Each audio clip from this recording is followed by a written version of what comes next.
Alright, to put the wireless graphics card, wireless internet card in, wrist strap on.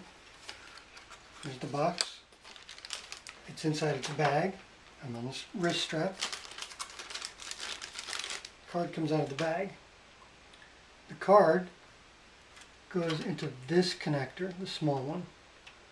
Press it in towards the back and then down. So you line it up towards the back, put the little connector in, press it in gently, doesn't take a lot of force.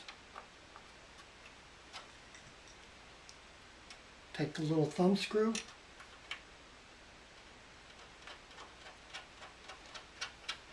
and a Phillips head screwdriver.